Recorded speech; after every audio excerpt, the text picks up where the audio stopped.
Yesterday he said, "I don't know whether the war was ending or escalating." This morning he said, "A whole civilization will die tonight." Yesterday, a Reuters correspondent asked the President of the United States a direct question. The war had been running for 38 days. She said, "Your messaging has moved from, 'The war is coming to an end,' to, 'We're going to bomb them back to the Stone Ages.' Which is it? Are you winding this down or escalating?" The answer was this: "I can't tell you. I don't know. It depends what they do." 23 hours later, the same president posted the following on social media: "A whole civilization will die tonight, never to be brought back again. I don't want that to happen, but it probably will." Those two statements were made by the same person, in the same conflict, separated by less than 1 day. The first says he does not know the direction of the war. The second announces the probable annihilation of a civilization by tonight. That gap between not knowing and announcing the end of a civilization is not a communications problem. It is not a tone problem. It is not a messaging problem. It is the documented signature of a decision-making process that has lost the connection between stated objectives and operational reality. And that loss has consequences that extend far beyond the next 24 hours. This is Stratford Brief. Subscribe and turn on notifications. We report what the documented record shows beneath what is being said. Let's continue.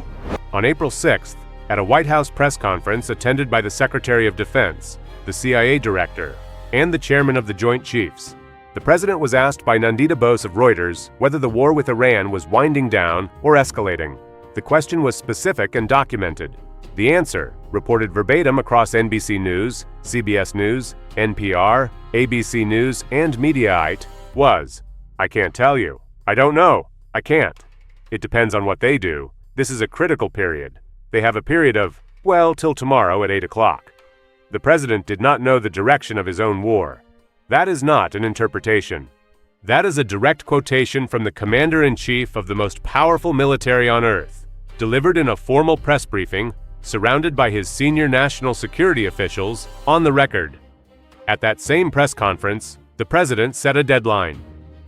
April 7th at 8 p.m. Eastern Time. Iran must reopen the Strait of Hormuz, or face the destruction of every bridge and power plant in the country. On the morning of April 7th, before that deadline arrived, the President posted to social media, "A whole civilization will die tonight, never to be brought back again. I don't want that to happen, but it probably will. Maybe something revolutionarily wonderful can happen. Who knows? We will find out tonight." Before we go any further, subscribe to Stratford Brief and turn on notifications. This is the kind of analysis you will not find structured this way anywhere else. We don't report what happened. We report what it means and what the documented record shows beneath it. New brief every day. Let's continue. I want to present the official position completely before I examine what the record underneath it shows, because that is the methodology here. You cannot understand why a position is analytically insufficient without first understanding what it was arguing. The administration's argument, as constructed across yesterday's press conference and today's communications, runs as follows. The deadline is not a bluff. It is a real decision point backed by real military capability. The United States has struck Karg Island, Iran's oil export hub, handling roughly 90% of its oil exports according to the Washington Times, in overnight operations confirmed by a U.S. official to NPR. The argument has internal logic. Deadlines create pressure. Pressure forces resolution. One of two outcomes follows. Israel has attacked Iranian railways and bridges. The military escalation is already underway, and the deadline formalizes it. The administration has described the ceasefire proposal submitted through Pakistani mediators as a significant step, but not good enough, which means negotiations exist, but have not produced the required outcome. The deadline is therefore the mechanism that forces resolution in one direction or the other. That is the argument. It has an internal logic. The threat of escalation creates pressure that negotiation alone has not created. The deadline concentrates that pressure into a specific moment. One of two outcomes follows. Iran makes a deal, or the administration follows through. Either outcome is definitive. The problem with that argument is what the documented record shows when you examine it against the previous 38 days of operational history. A military campaign without a defined end state is not a campaign. It is an open-ended application of force. This conflict has had 4 formal deadlines or ultimatum structures before today's. The first 48-hour ultimatum, issued on Saturday, April 4th, passed without the threatened infrastructure destruction.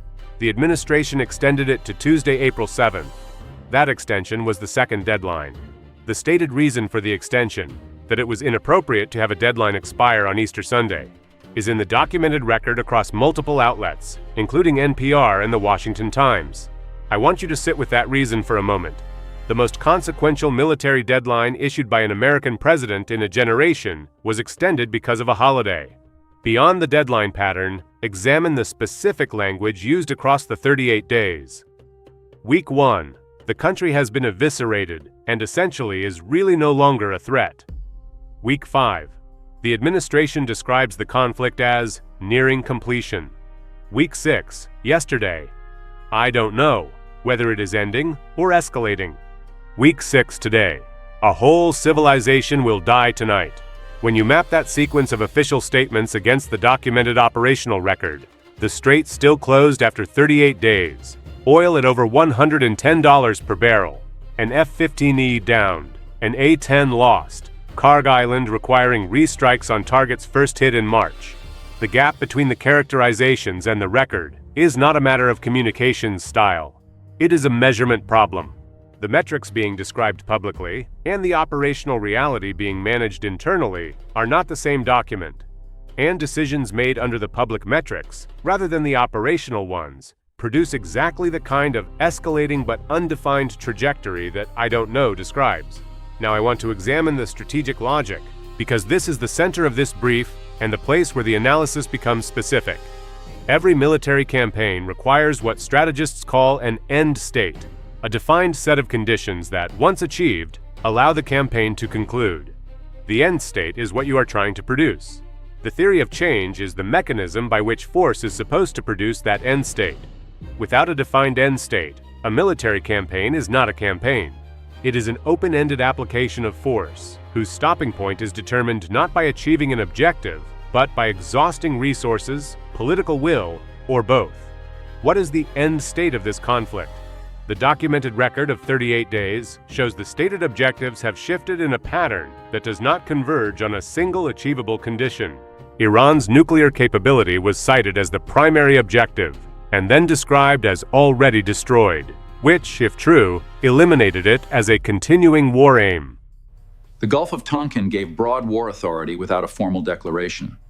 The theory of change was that sufficient pressure. The opening of the Strait of Hormuz was stated as an objective and remains unachieved after 38 days of the most intensive American military campaign since Iraq in 2003. Regime change was implied but never formally stated, because formally stating it would trigger congressional and legal obligations that the administration has not sought. Denuclearization, restated as a war aim, contradicts the earlier claim that the nuclear capability had been eliminated. Yesterday's I don't know is not an isolated slip. It is the verbal expression of a strategic architecture that has not defined what it is trying to produce. And today's a whole civilization will die tonight is not a clarification of that architecture.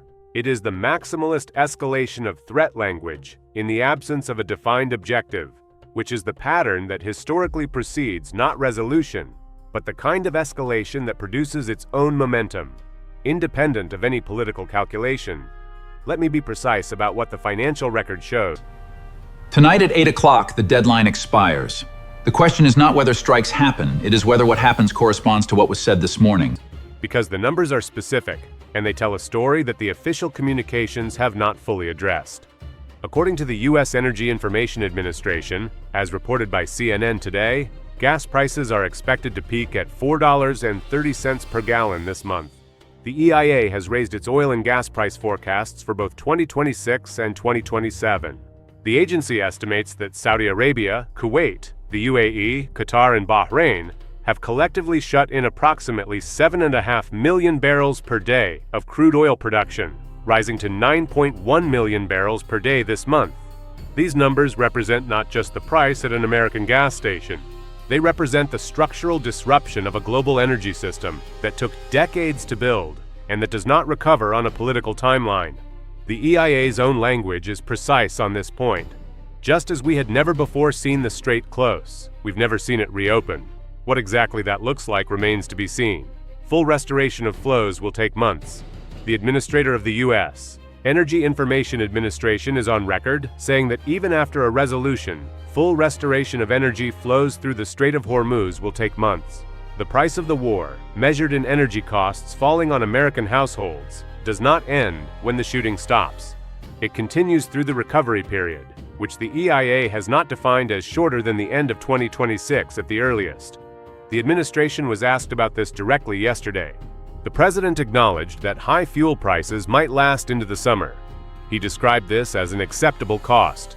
The people paying $4.30 per gallon, according to the documented record, are the same people whose approval of the president's handling of the war, according to a CNN poll cited last week, has produced a figure where even among the president's strongest supporters, his approval rating has dropped to 43% from 52% in January. Now I want to examine the historical precedent because there is a specific parallel that the documented record supports and that the institutional memory of American foreign policy should be forcing into this conversation. The year is 1964. The Gulf of Tonkin Resolution has just been passed by the United States Congress, giving the president broad authority to escalate American military involvement in Vietnam without a formal declaration of war. The stated objective is to prevent the fall of South Vietnam to communism. The theory of change is that sufficient military pressure will produce a political outcome, specifically, the stabilization of the South Vietnamese government and the deterrence of North Vietnamese aggression.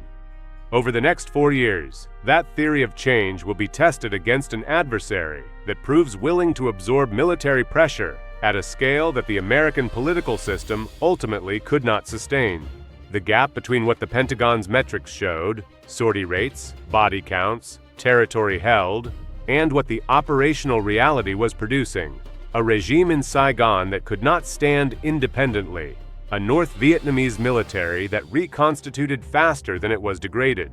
That gap was identified internally by senior officials, including the Secretary of Defense himself, as later revealed in the Pentagon Papers, before it was acknowledged publicly. The public was told the war was progressing. The classified assessments said something different. The structural parallel to the current conflict is specific, and I want to be precise about where it holds and where it does not. The geography is different.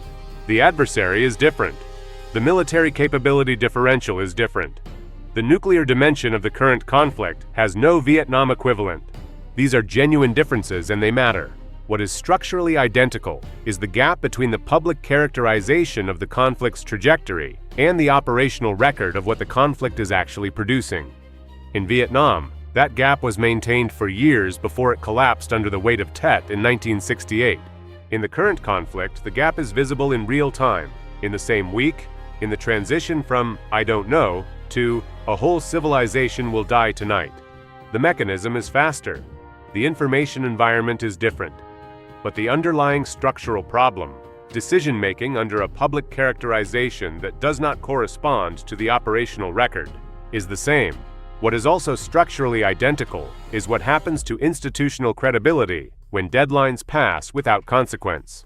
In Vietnam, it was the repeated assurances that the war was progressing that ultimately made the Tet Offensive so politically devastating, not because the military outcome was catastrophic, but because the political narrative had not prepared the American public for the possibility of large-scale enemy action after months of progress reports.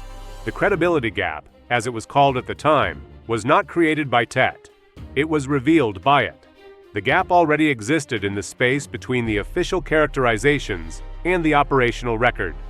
The current deadline structure, 4 ultimatums, 4 extensions or non-executions, now a 5th deadline with civilization-scale threats, is creating a credibility gap in real time. Every deadline that passes without consequence changes the calculus for every subsequent deadline, for the adversary, for allies, for the domestic audience, and for the decision-making process itself, which must now produce an outcome that either executes the threatened strikes against civilian infrastructure, with all the legal, diplomatic, and humanitarian consequences that entails, or does not, and absorbs the consequences of the fourth consecutive deadline that passed without the stated consequence. The indicator to watch tonight is not whether strikes happen. It is the specific nature of whatever happens, read against the specific language of what was threatened. The president said every bridge and power plant in Iran would be destroyed by midnight. He said a whole civilization will die. If what happens tonight is a continuation of the targeted military strikes that have been ongoing for 38 days, Karg Island, petrochemical facilities, military infrastructure, that is not what was threatened. It is a continuation of the existing campaign, and the gap between what was threatened and what occurs will be larger than any previous gap in this conflict. If what happens is the large-scale infrastructure strikes that were threatened, power plants, water treatment, civilian bridges, then the conflict enters a phase whose consequences the documented record of Allied support, international law assessments, and congressional opposition does not support as sustainable. Spain, France, and Italy have already restricted American use of their bases and airspace. Russia and China vetoed the UN Security Council resolution on Hormuz today, according to CNN's reporting. House Democrats are actively courting Republicans on a war powers resolution. Former Representative Marjorie Taylor Greene, one of the administration's most reliable congressional supporters, called today for the invocation of the 25th Amendment. The question this brief cannot answer, and the one every analyst who is being honest with you should be watching through tonight, is whether the decision-making process that produced "I don't know" yesterday and "a whole civilization will die tonight" today is currently operating from the same information that the documented operational record contains. Because if it is, the escalation is calibrated. If it is not, the trajectory of the next 48 hours is not predictable from the stated objectives, because the stated objectives have not corresponded to the operational record for 38 days. That is the analytical conclusion the documented record supports, not a prediction. A conditional assessment based on the specific sequence of statements, decisions, and operational outcomes that the public record contains. Stratford Brief will be tracking what happens at and after 8 p.m. tonight with the same methodology we have applied throughout: what was said, what the record shows, and what the gap between those two things tells us about where this conflict is heading. Based on what the full documented record shows, the verbatim "I don't know" from yesterday's press conference, the whole civilization will die tonight from this morning, the 4 previous deadlines and their outcomes, the oil price trajectory documented by the EIA, the Karg Island strikes that are restriking targets first hit in March, and the congressional opposition now crossing party lines. The picture that emerges is of a conflict whose stated trajectory and operational reality have been operating from different documents for 38 days. That divergence does not resolve by itself. It resolves when the decision-making process and the operational record converge on the same assessment. As of this recording, with the deadline hours away, that convergence has not been demonstrated. The question I am watching is not whether there will be strikes tonight. It is whether whatever happens tonight corresponds to what was stated this morning. Because in the documented history of this conflict, the gap between what was stated and what occurred has never been smaller than a civilization. And that gap is the story. The mainstream coverage tells you what happened. Stratford Brief tells you what it means. New brief tomorrow. I'm James Caldwell. Stay sharp.